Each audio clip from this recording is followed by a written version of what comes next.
than welcome to do so. Um, and the chat room is open. If you have questions for the presenters, we'd like to hear your questions via the chat room, and we'll try to answer them during the course of the presentation. My name is Todd Wohl. I'm one of the partners at Braun International and Premier Estates, International Real Estate.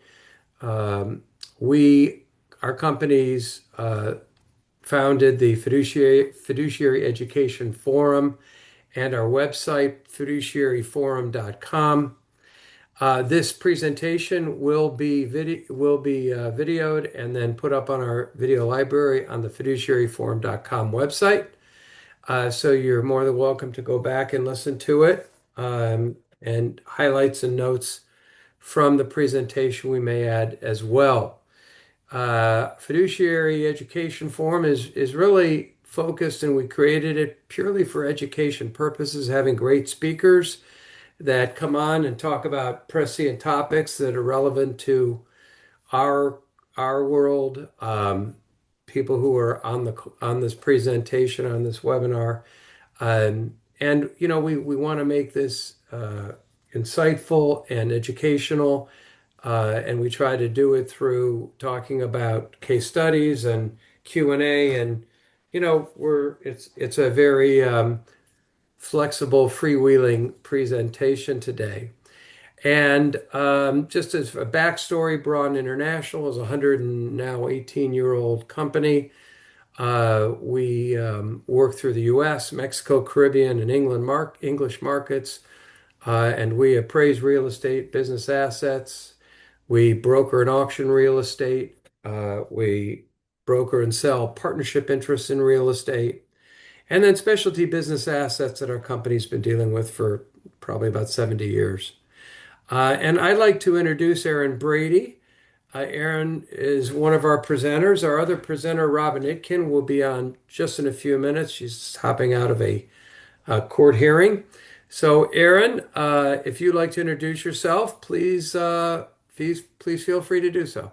Sure. Thanks, Todd. So, for those of you who don't know me, I am Erin Brady. I am a restructuring partner at Hogan Lovells.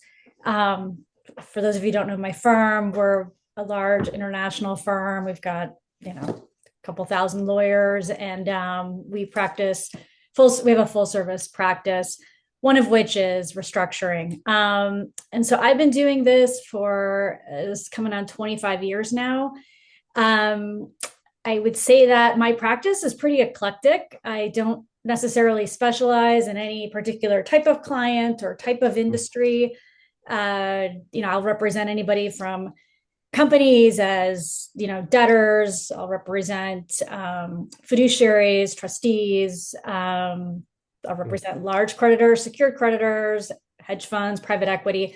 You kind of get the drift. I don't know that there's any kind of entity that I haven't represented at this point in my career. And as far as industries, I do quite a bit of real estate.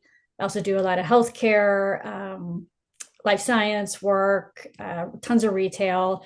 So it's, kind of all the things that probably a lot of you guys see as well. And I guess that's it. And Robin wanted me to convey her apologies for being late. And she'll be on very That's shortly. She feels okay. bad. So we're going to get started right off.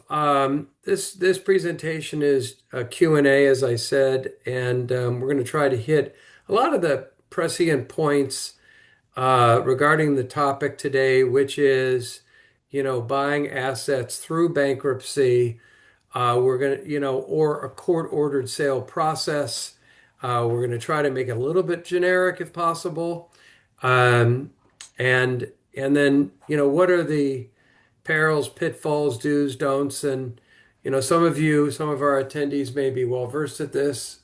Some may not be at all. So we're going to try to make this a little bit uh, kind of buy assets 101, but also move it up a notch and get into a little bit more higher level discussion. So Aaron, when we talk about buying assets in a court setting. Of course, there's so many different types of court setting, but in the world of restructuring, um, especially in real estate, and what I'll call an ordinary transaction Mhm. with non-distressed assets. What I want to talk about here today, though, is what is involved in doing the same thing with respect to distressed assets. And I guess, again, we'll focus for now on real estate because that seems to be, in our world, the most challenged type of asset that is complicated for buyers to understand Mhm. and how to acquire and so on. So, Erin, starting off with that high level, can you give us a sense of what the various processes that exist to sell a distressed asset? Yeah, sure, Todd. So, I mean, I think I kind of look at it on a continuum.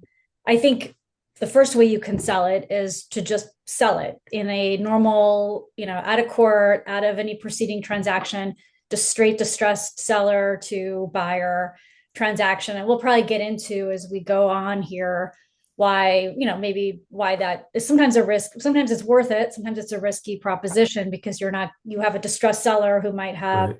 liabilities that are going to trail with the asset, and you're not getting it free and clear, and you're not really getting any core protection. So you could be walking into a big pile of due. So a lot Hmm. of times people are a little well, it's easy and everybody understands that, and that's what people do day in day out. A lot of times it's a little bit trepidatious there. You could also do these transactions through Hmm. receiverships in real estate. That's super common.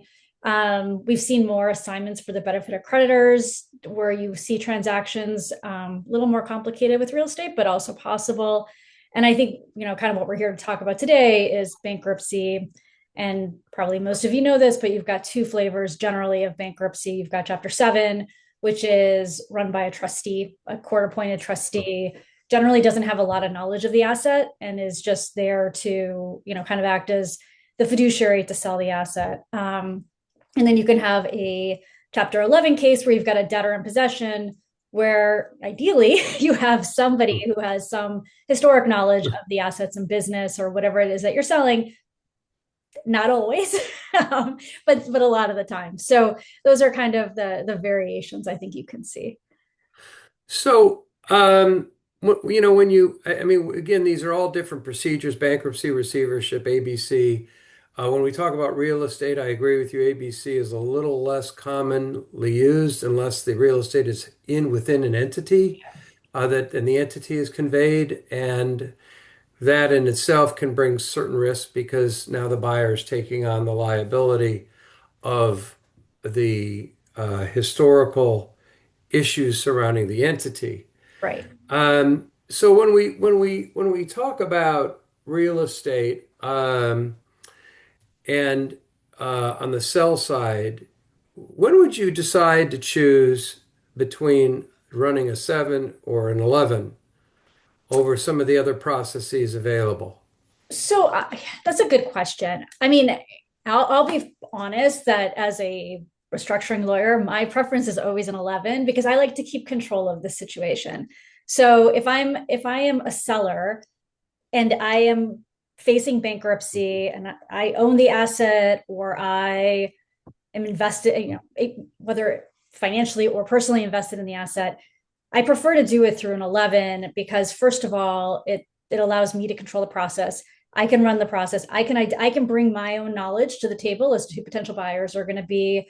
I can make sure that I can get a better price for the asset because I can take my historic knowledge and give it to buyers. So there's less of a discount to the asset. Um, Selfishly, I probably also can negotiate better provisions for myself as an owner or manager of the company or holder of the assets vis-a-vis trying to get out of a restructuring process. I can ideally get myself some releases or try to minimize the risk of later litigation against myself. So that's why I would pick an 11. You end up in a 7 when there's no money to operate the asset. So if you are in a position where there is no cash, in any bank account to run this out, to basically keep the building up and running or keep the real estate up and running or the enterprise up and running, you don't necessarily have a choice but to put it in a Chapter 7 because you can't fund payroll, you can't get if you can't get a DIP loan, meaning, you can't get post-petition financing put in place. So if you've got underwater property, you're probably in a Chapter 7. Yeah, I mean, obviously a seven does have its, I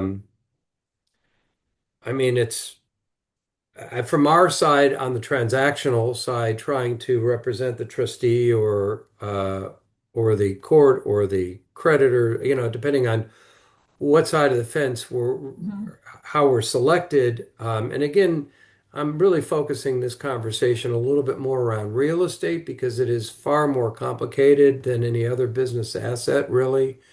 Our issue that we tend to find the most challenging is in an 11, there are a lot of people involved trying to steer their interests their way, which we find can get in the way Yeah. of actually running a transaction and doing it in a way that is effective from a time standpoint, a cost standpoint. Um, and there are many captains in that ship versus a seven. Seven is far more straightforward, but you're right. I mean, then there's got to be equity, and we make sure darn well that, and as appraisers, we'll advise both the trustee and other parties through an appraisal process if we believe there is equity or not. Or if we have a case right now that we think is on the margin, and then there may be a carve out that can be negotiated. But sevens are a little easier than 11s overall. But look, we deal with what is dealt to us.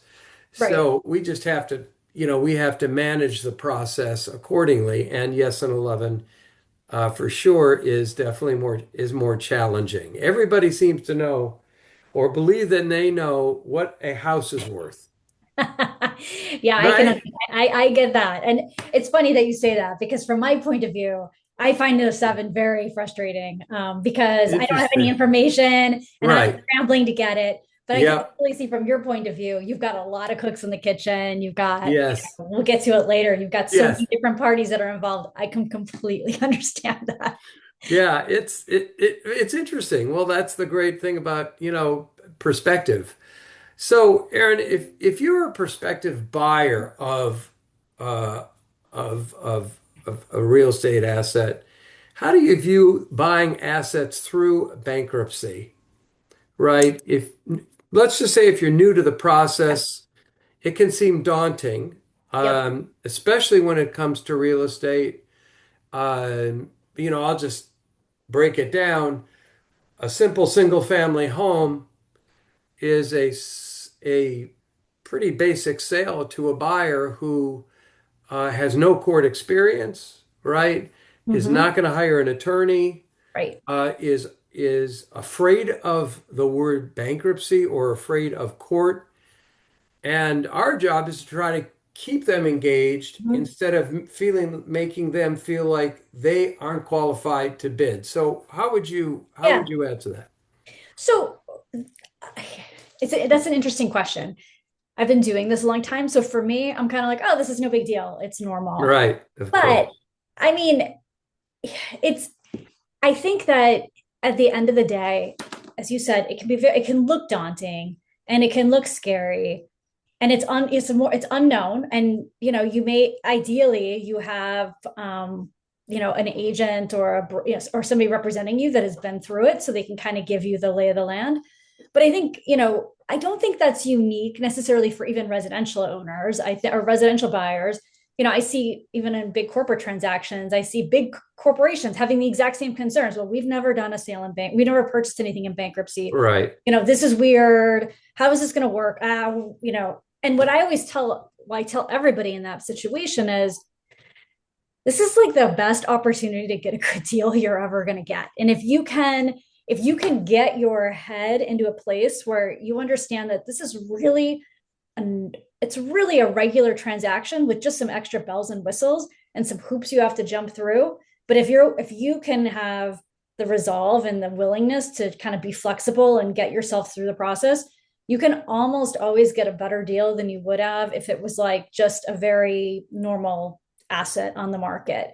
Not always. Sometimes the property, and sometimes the property is worth what the property is worth, and that is what it is. But there is definitely an opportunity to take advantage of a distressed situation to get a benefit for yourself. And there's lots of other benefits, right? We'll talk about, you get like free and clear sale order if you're doing it through a chapter or a bankruptcy. You mitigate risk of people suing you if you buy an asset for too cheap. So I mean, there's lots of benefits, and I think it's a little daunting, but I would do it any day of the week, and not just because I have Well, experience. it's interesting you say that. I'm going to have to say you're hired because our one of our sale pitches to on any real for any type of real estate that you could imagine um, is that a court-ordered sale, bankruptcy sale, is an opportunity to buy, and buyers are attack it because they do think they're going to get a deal. Yep. And we sell it to them that way to get them engaged. But when you talk about a single family home versus we're going to do a 600,000 square foot retail shopping center Right. in Texas, well, different buyer pool. So that buyer pool for that single family, as I said, is not sophisticated. What is it going to take? How does this work? So we tend to be a combination of caregivers, nurses, psychiatrists, helping them truly be engaged and stay engaged. And I think, candidly, the biggest problem we find with real estate, a bankruptcy real estate transaction is the broker who's representing that buyer. Let's just talk about that single family home for a Yeah. second. They know nothing about a bankruptcy sale process. They are completely lost. They're Right. their own worst enemy. They don't know how to manage their client. They don't know how to handle their objections. And so we end up doing the work for them. Mhm. Technically, we're not supposed to engage with their client, but we do quite often to get that client engaged Right. and to keep them involved. Versus, let's say, that 600,000 square foot shopping center, that buyer's most of the time pretty sophisticated, right?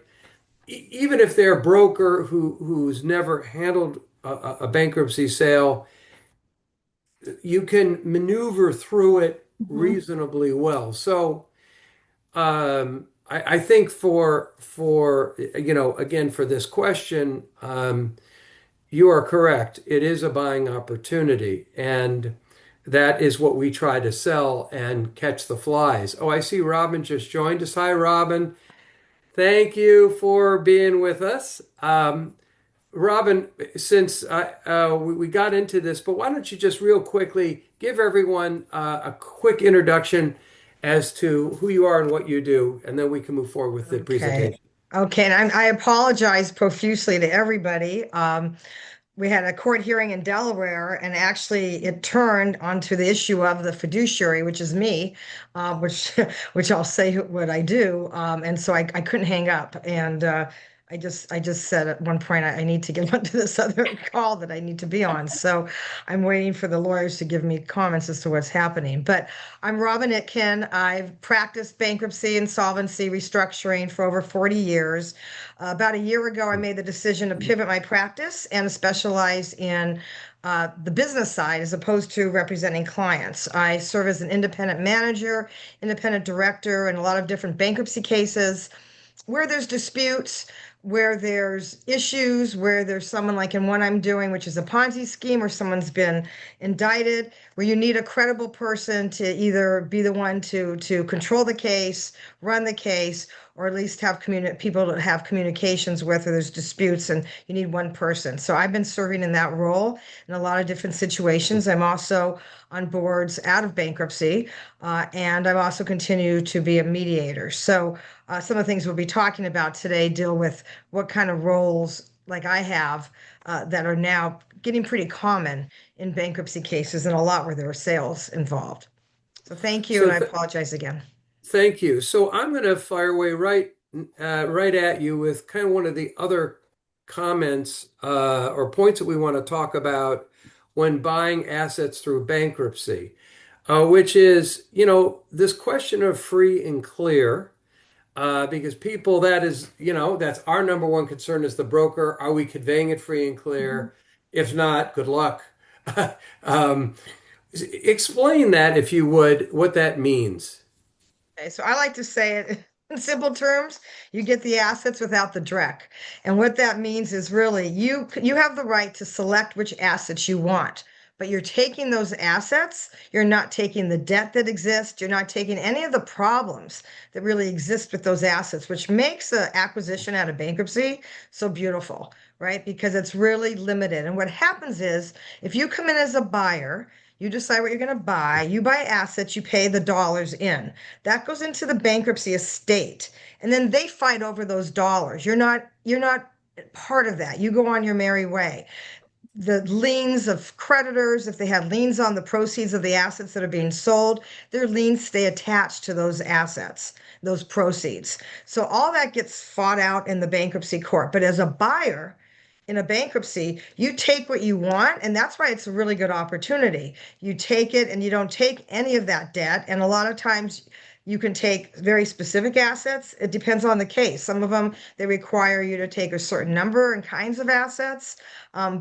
But you have the choice to be selective. So let me ask you, we've kind of focused this conversation around real estate as the asset that we're honing in on because it's for sure the most complicated. And to that point, when we talk about free and clear, and we speak about real estate, we speak about title and title providing, title insurance. Without title insurance, 99% of the transactions won't take place. So our number one role right out of the gate in a bankruptcy case is to send the order to the title underwriters to see how they respond to it, what they like, what they don't like, because if they don't like something, Right. we're out It's of a luck. problem. That's right. Right. So And then we it do comes that. back, right. Right. And so it comes back to Erin and to you to try to solve that problem. So when we talk about free and clear on title, um, from your perspective, again, speaking about real estate, that free and clear means that the title insurer is going to provide clear title insurance, correct? There will That, not be, right. that's right. And they won't have any of the, you go through the title report and you make sure all the exceptions are excluded and everything's taken out. Usually it's a very clean and simple order and title report. It may just have the tax and whatever you're assuming as part of the sale.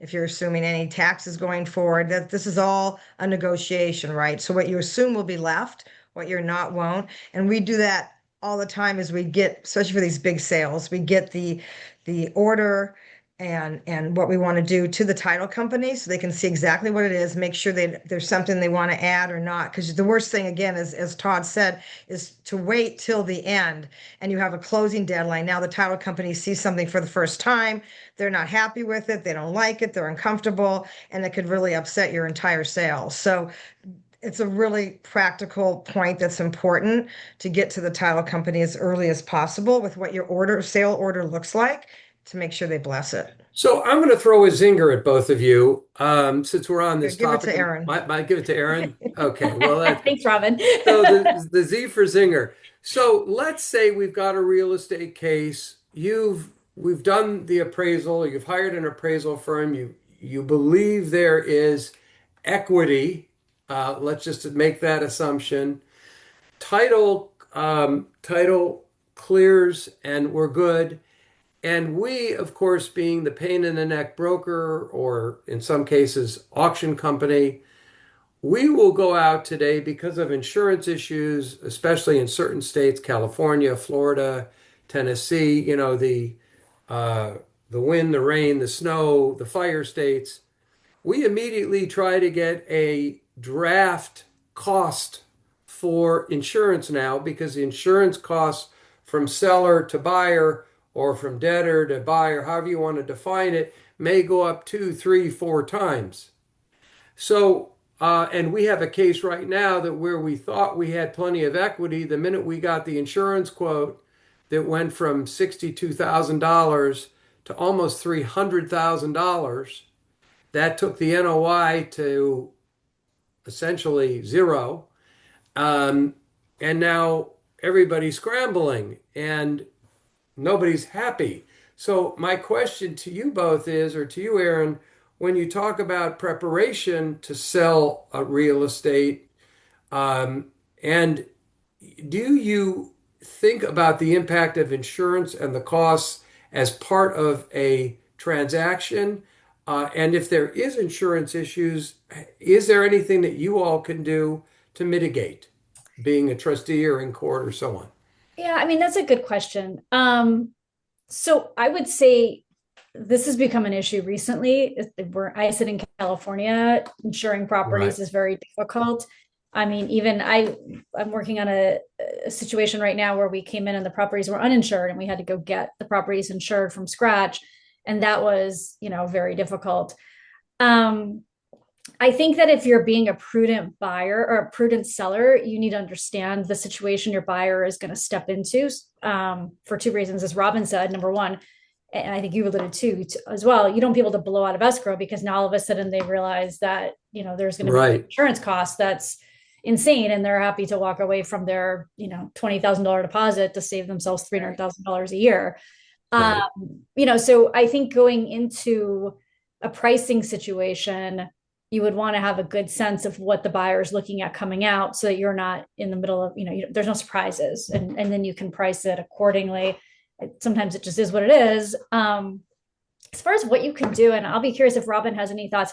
I don't know that the bankruptcy court can necessarily really impact what insurance costs are going to be. I think those are post closing sort of issues. So in my view, it's sort of on the buyer at that point to insure the property. And I don't think that there's anything that we can do through a process to necessarily help that or fix it, It- Agree. I agree. I think the only we can do is as part of the negotiation, right?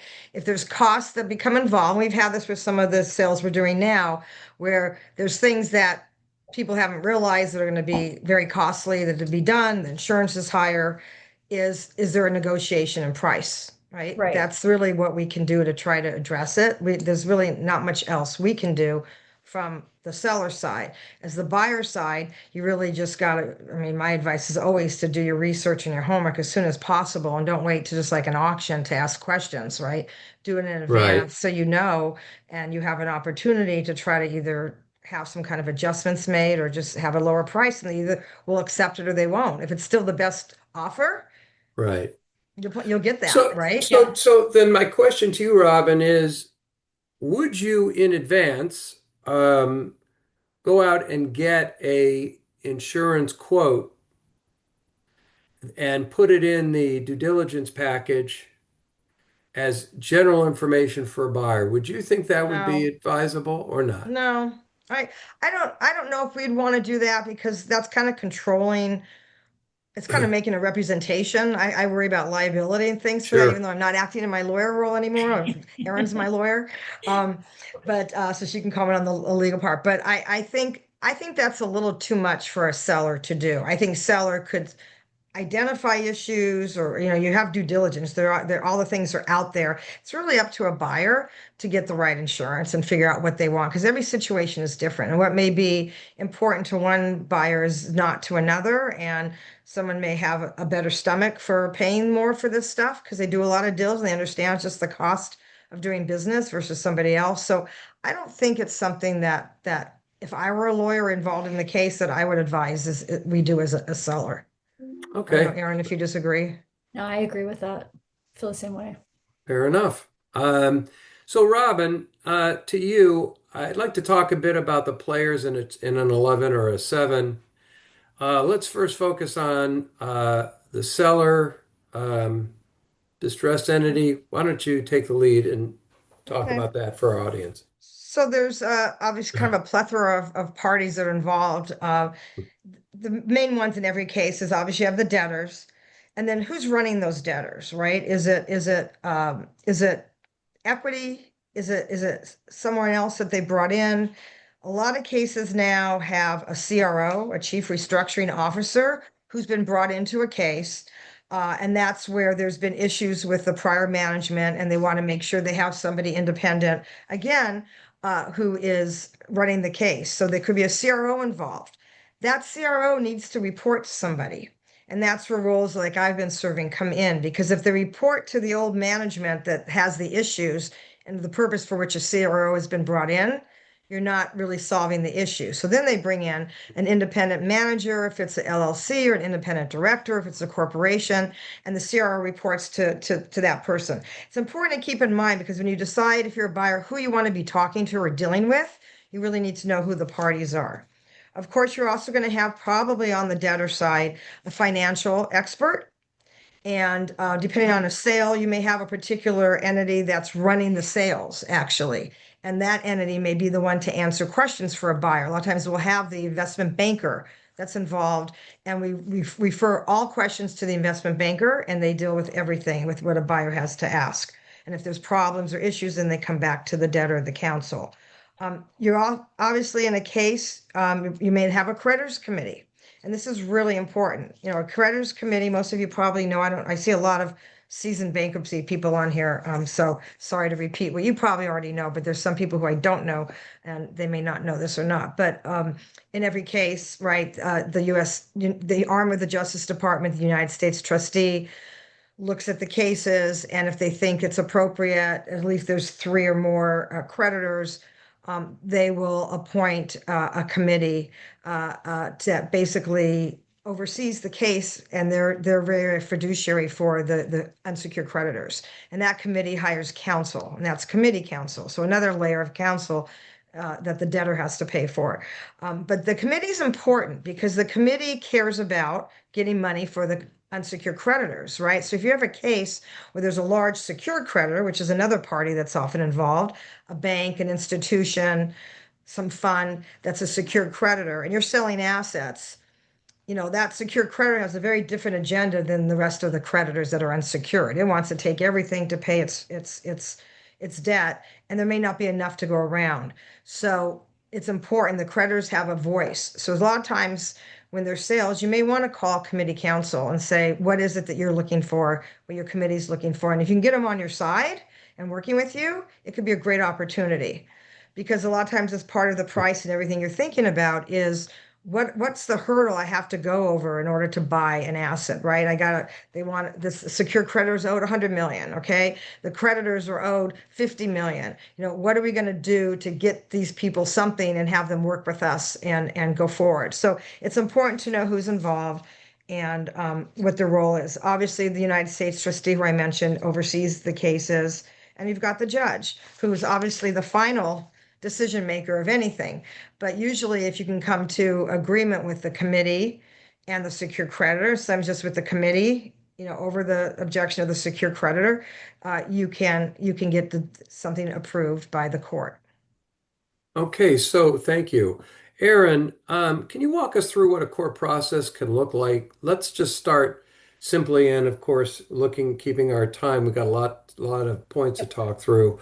Let's start with the ways you can sell assets in bankruptcy. Just give everyone a quick summary. Yeah, so let's keep this super high level and we can dig in however you want, Todd. Yeah. But I I view it, there's two buckets. You can sell assets through a plan of reorganization or a 363 sale. I would say over 90% of sales in bankruptcy are through a 363 sale, probably possibly north of 95. I'm just, at least in my experience. And we could talk, I'll talk about that in a second. Plan sales, you can do them one of two ways. You can buy assets through a plan, or you can actually invest through the plan. And then basically that would be you're taking over as like the new debtor. So you're taking almost like an equity type interest, but it's cleansed. So, you know, in all these situations, you're taking a cleansed asset or a cleansed company if you choose to buy it, like, you know, through equity as opposed to the asset. The upside to doing it through a plan, and in my view, the reason you would do it is you do not pay transfer taxes when you take assets through a plan. So if you're looking at an asset that's very, you know, that's going to have a lot of taxes on it, that can be a meaningful reason to do it that way. The downside to doing it through a plan, and as I transition to the 363 side, is the plan is you're in the middle of bankruptcy, right? So your sale is hinging on the creditors all have to vote in favor of the plan. That includes your your sale. So you can get hung up in the things that Robbin was saying you don't have to get hung up in. You don't have to get hung up on how the proceeds are going to be distributed and who thinks their claim is better than who. So in my mind, a plan has its place, but it's not usually the way you would want to. If you're just looking to buy some assets out of bankruptcy because those assets interest you or a portion of a business interests you, you can buy as a going concern through a 363. You don't need to do it through a plan. So 363 is literally doing a normal transaction with some bells and whistles through a process in Chapter 11. So it's entirely siloed, mostly siloed from the rest of the case. As Robbin mentioned, you're going to have interactions with, you can use the levers of bankruptcy to your advantage, but you're not necessarily burdened by the rest of the creditor dynamics vis-a-vis, your ability to buy assets. Mm-hmm. Okay. So It's then, Erin, obviously, I'm go sorry, I ahead, was just Ron. saying it's No, obviously please. much more quick Yeah, than going right. through a plan. It's less expensive. So as a buyer, unless you're going to come in like Erin said, take over the whole company and you're going to issue stock to people and have this more complex transaction where a plan is appropriate, you're Right. usually better off just Mm. buying it through a 363 sale that's quick and less costly. Exactly. So when we look at a typical 363 sale process, let's talk about what that looks like, kind of the basic steps if Yeah. you want to run through it. So, I mean, it's going to look a little different depending on what you're selling, right? You could be selling a going concern. So that would mean you're going to sell the business along with the employees are going to still be there. Ideally, you're going to figure out which contracts you're going to keep, blah, blah, blah. Like, so there's a going concern sale, or you could be selling a piece of residential property, for example, Right, right? Which is, right. I think, on the polar extreme where you're just selling an asset. There's not going to be any leases. There's not going to be any contracts. It's going to be a very black and white sort of one asset transaction. But there's going to be, so your process may be more complicated in the former than the latter, but fundamentally what you're doing is about the same. So the 363 process is going to require you to do some marketing. You got to go out and market the assets. You've got to be able to show the court that you did market the assets, which means that I know that I always have a lot of clients call me and say, oh, I know, so I heard so and so is going to go bankrupt. Can we just cut a deal with them to buy them and then like get it rubber stamped as soon as they go into bankruptcy? And the answer to that is yes, you can do a deal to buy them, but it will not be rubber stamped in bankruptcy. There'll be at least some level of marketing that they have to go through in order to show that it was like the best deal, the highest and best deal for the estate. So there's no, I have like I'm saying this because this sometimes comes up with, and for those of you who don't do this a lot, there is definitely an opportunity to, prior to bankruptcy, getting your foot in the door and starting to negotiate with the party. Just know that there's going to be this process that's going to flow after, So, and got it. if you do it right, the process will be short. So, Um, Robin, I'm going to throw a yeah, question to you. When we talk about the sale process, and a very common question we get is, Todd, what is commercially reasonable? What is a commercially reasonable time to market the asset, the real estate, what have you, through, be it a 363 or out of court, what is considered commercially reasonable? We in our company have kind of a standard timeline that we look at that we believe is defensible. But Robin, I'd like to hear what you think. Yeah, I actually agree with that. First of all, there's some statutory requirements for different types of sales. So you got Yes. to be commercially reasonable. So you have to comply with those. But usually there's got to be proper notice, and the court will determine that there's proper notice that you give to people, and you have a robust sale, right? And you're not having um, people that are bidding or getting together to do something that's inappropriate or nefarious. So as long as it's been noticed, it's properly conducted, and obviously I've had Todd conduct my sales to make sure they're commercially reasonable, and I've never had an issue. But so they're properly conducted, and there's not an issue. And then people complain like, "Oh, we could have gotten more. It wasn't commercially reasonable." But right, then you should have had somebody come buy it for what you say it would sell for, right? The right. market speaks for itself. So long as you have the notice, you have the advertising, and you make the efforts to get it out. The code requires certain things, the bankruptcy code, state law requires some certain things. you comply with those, you're going to have a commercially reasonable sale. And I don't think it's a big hurdle. So I agree with what you're saying. I'm going to give you my opinion based upon an asset type. If you said to me it was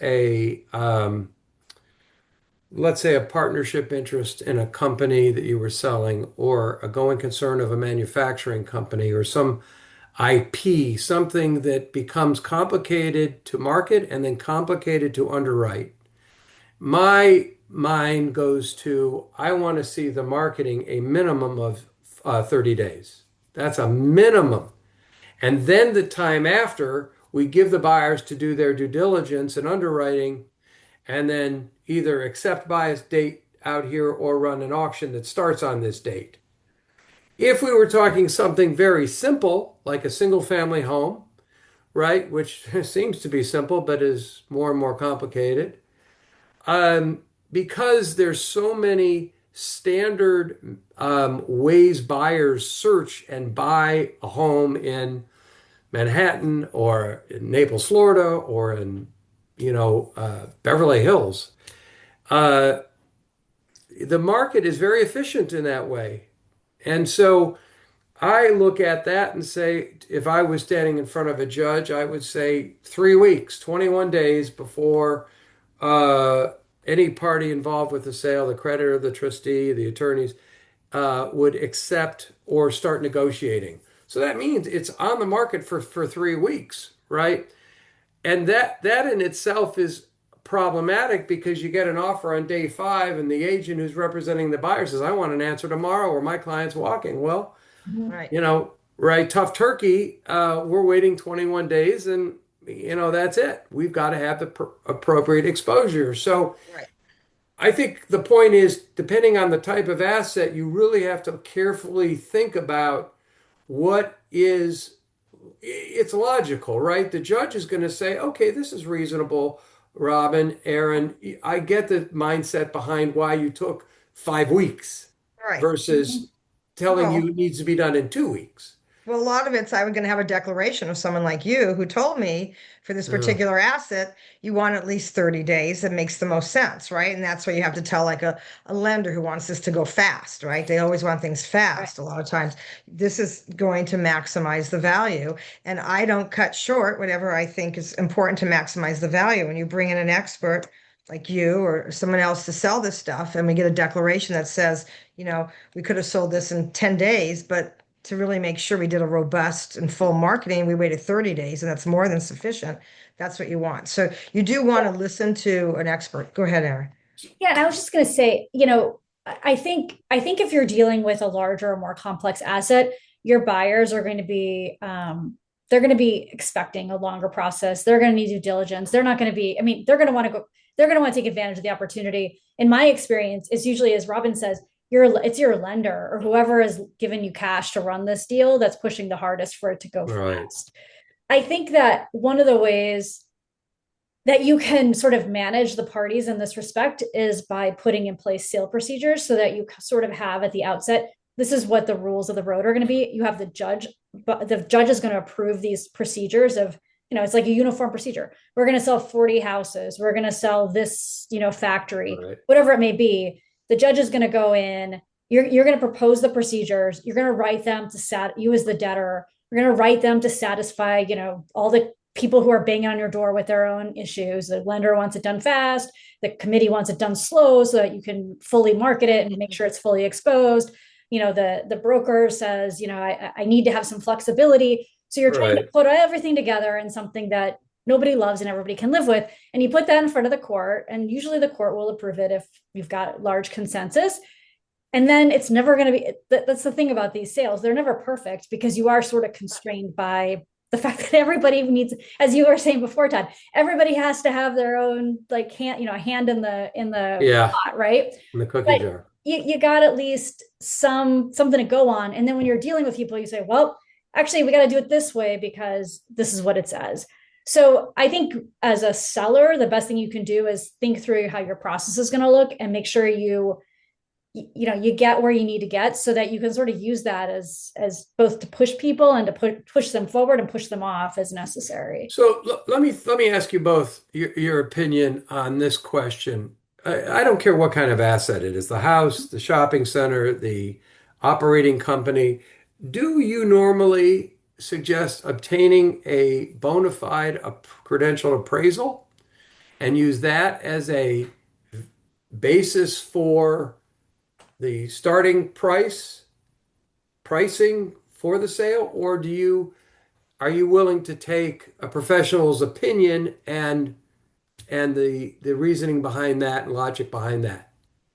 Is there You want to go first, Erin, or go ahead and I'll jump in? I mean, I'll start and then I'll pass it to you, Robin. I mean, I think it depends on the asset. Right. I mean, like, so if I'm selling a larger asset where I've got an investment banker in place, I'm probably just going to rely on my banker to properly price the asset properly based on, priced? evaluation, comps, whatever.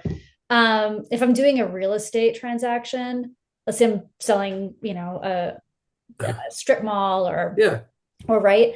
There I'm probably gonna, I would prefer to see like a BOV, to give me an idea that at least I'm in the right spot where I'm starting. Sorry, It's Robin. buyer's opinion of value for those who don't know.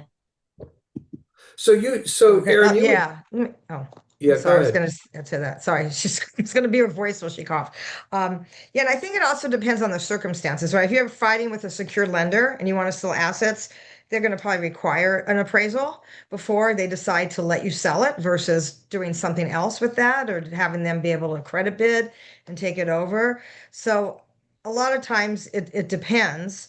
Most often we don't do an appraisal, like in a current case I have, where we're just doing BOVs, and then we're selling it. Because again, it's the if it's going to be an open sale and we're not starting with a price, it's the market's going to speak. So it is what it is. It's going to get to where it is. But again, if someone needs to kind of have a feeling of to where this is going to go or what it's worth, so they're going to say that you shouldn't have done a sale or it's too early or you should wait 6 months till retails, gets through its season. There's all these different reasons to perhaps do something different.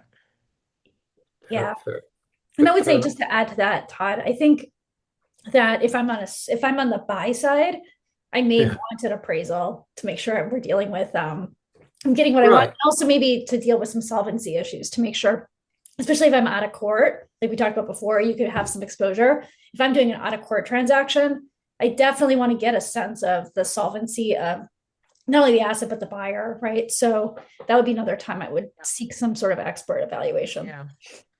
So my next question, I guess, there's this constant back and forth between professionals. We have our opinions. When we talk about, at the end of the day, what is the difference between a regular sale and out of court sale? You both could chime in quickly on this point. Is there anything you want to hone in on that you think is important for our viewers? What do you mean a regular sale and an out of court sale? Well, when we say, when we talk, well, let's say it this way.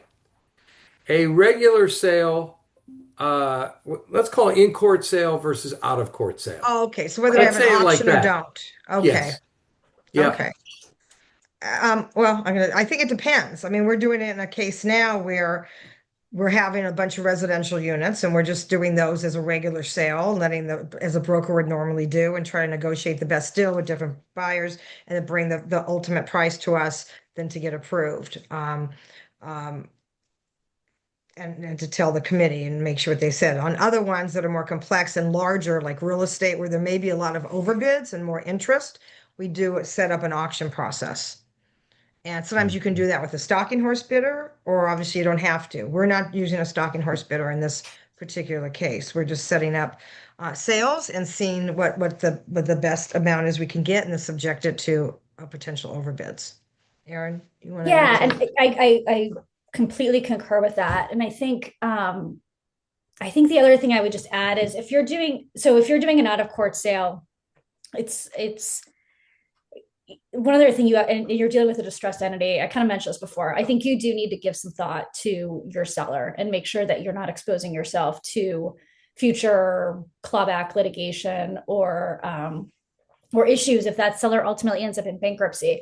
So, if you've got a seller, I was doing a deal recently where there was a large piece of property that was being transferred from between one party to another, and the transaction was, I'll say, less than traditional, such that it the consideration on paper was not robust. There was a loan that was going to be given, and then they were going to help them to dissolve, and there was a whole sort of um, very unique transaction. It was a very unique transaction, and the concern that we had was, well, let's say that this all goes sideways and the dissolution doesn't happen as planned, and we found out there new claims come in against the seller, and now all of a sudden the seller has to take some action in bankruptcy. What happens to us now? And the answer to the question was a little confusing. And so well, was this reasonable consideration or not, which is the first question people ask. Was the entity solvent or not? Well, it's a little difficult. So in those situations, I think you want to, when you're doing an out of court transaction with a distressed seller, not necessarily not if you're buying a house, right? But if you're buying, a meaningful asset, I think you do want to spend some time getting yourself comfortable that you will, you're not going to end up being blindsided 2 years from now with the litigation saying that, you owe $20 million because you undervalued the asset at the time you purchased it. Fair enough. Fair enough. I like that answer. I have an interesting question for you, Robin.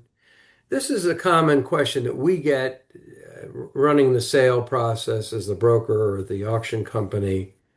Going back to the discussion we had earlier about who the players are, let's talk about who has the sway and the authority to decide which offer to pick and how to proceed, right? Which is a question I get in the cases, a case we're in right now, maybe once, sometimes twice a day. Who am I dealing with? Who's making the decision? How long is it going to take? And I'm standing there mumbling, um, and coming up with an answer that I think is logical. So I'll let Robin, why don't you fire Okay. away on that? I've kind of alluded to it before when I was speaking, but I think it depends on the case. Look at the debtor, usually in every sale procedures motion that goes out, the debtor says it's the debtor's right to make a decision. It's the business judgment to make a decision on who the best offer is from. Uh, and then, but for you as a buyer or someone else, well, what does that mean, the debtor? Who is it? Who's what is it, Right. the from behind the scene, The Wizard of the Oz. wizard, thank you, behind the curtain. And again, that it depends, right? It could be if there's a CRO involved and an independent manager director, that's going to be the people who are really making the decision, but it's usually in consultation with a committee if there's a committee, right? Because you want the committee to support the sale and you want to make sure you all agree with that. So that's the ultimate of really who decides. But again, there may be other people who you're dealing with. Again, like I have an investment banker who's out there and showing the property and answering the questions about the property. And that's who you talk to. And if there's an issue, that investment banker will come to the CRO or the independent manager director, whoever's running the case, to talk about certain issues. But that's really who is the man or woman behind the curtain. Behind the curtain. More women than men are behind the curtain, it's We like that. Yeah. yeah. Wizard of So Oz.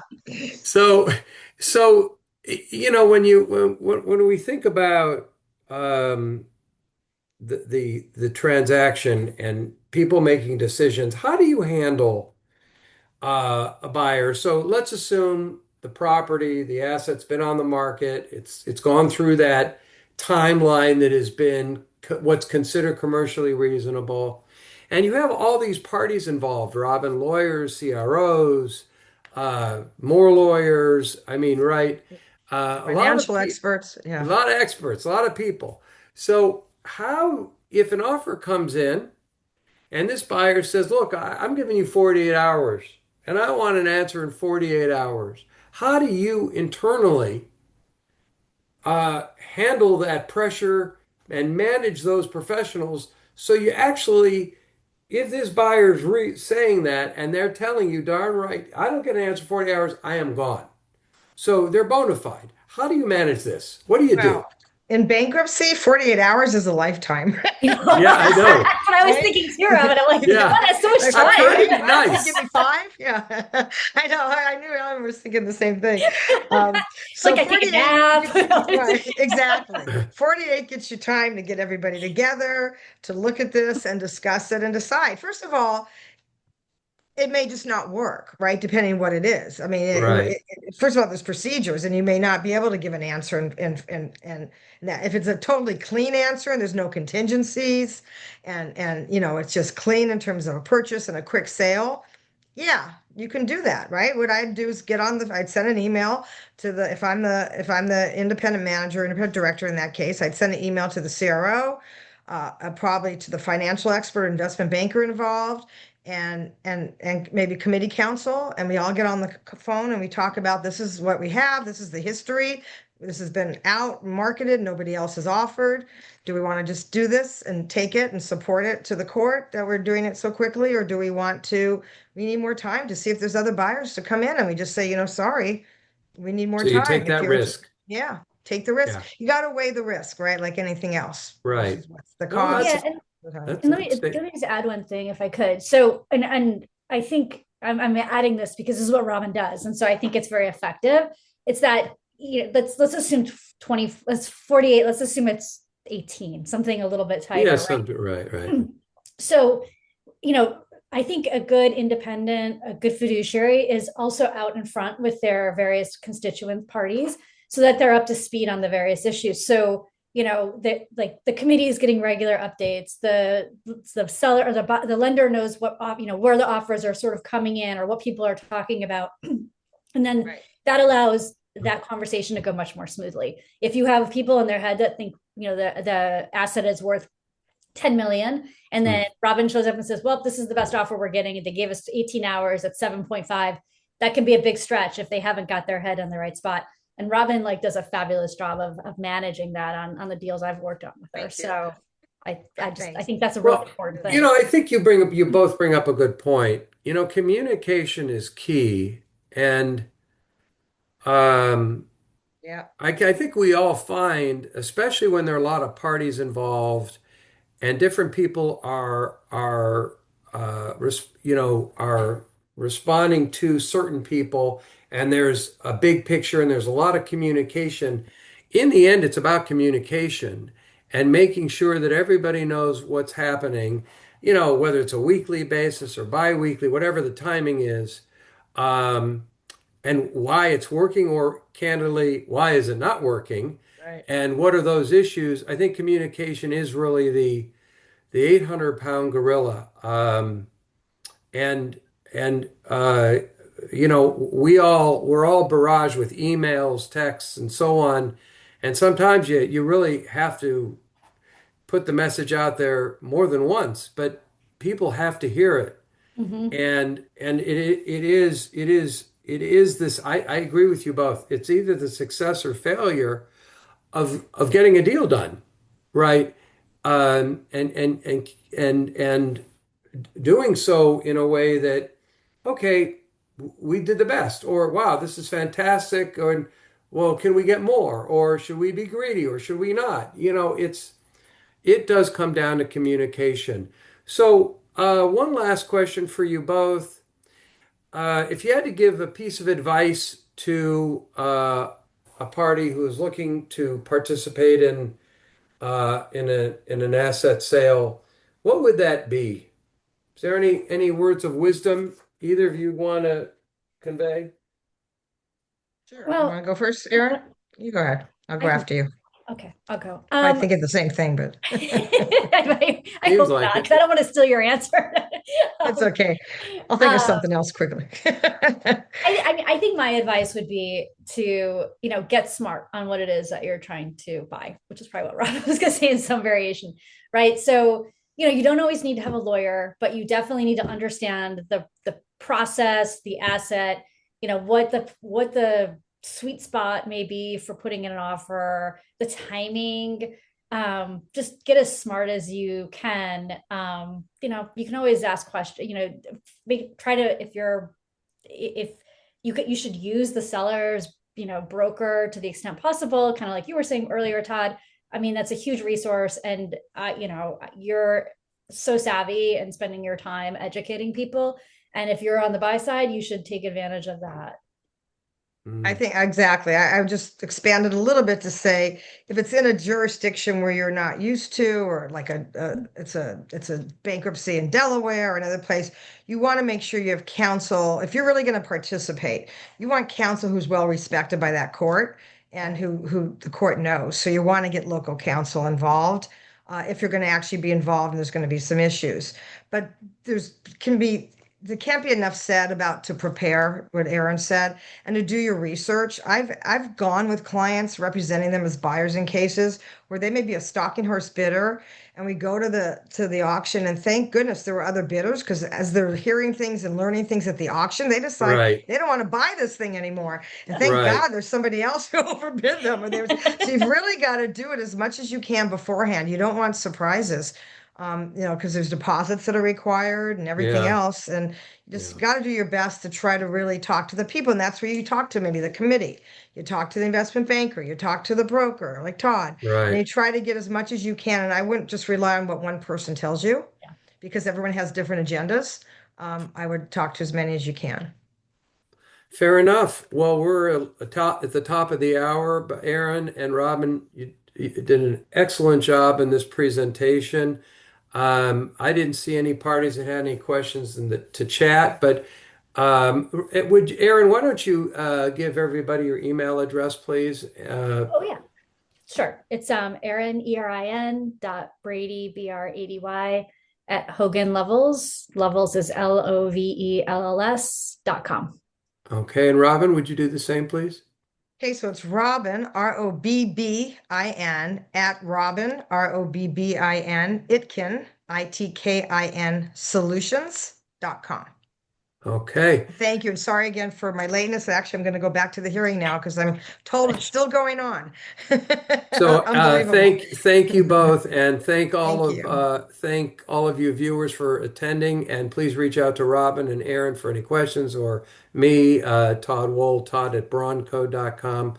And we're pleased to have another fiduciary education forum presentation. Might very well be towards the end of this month or early part of February. Stay tuned for those. There's always some great topic we're going to talk about and educate our participants. And Happy New Year to everybody. Erin and Robin, thank you again very Thank much. you, We Todd, sure for putting Thank this you appreciate so it. together. much. Thank you so much, Great. everyone. Bye, Thank everyone. you. Bye, Have a good day. everybody. Bye bye. Thank you.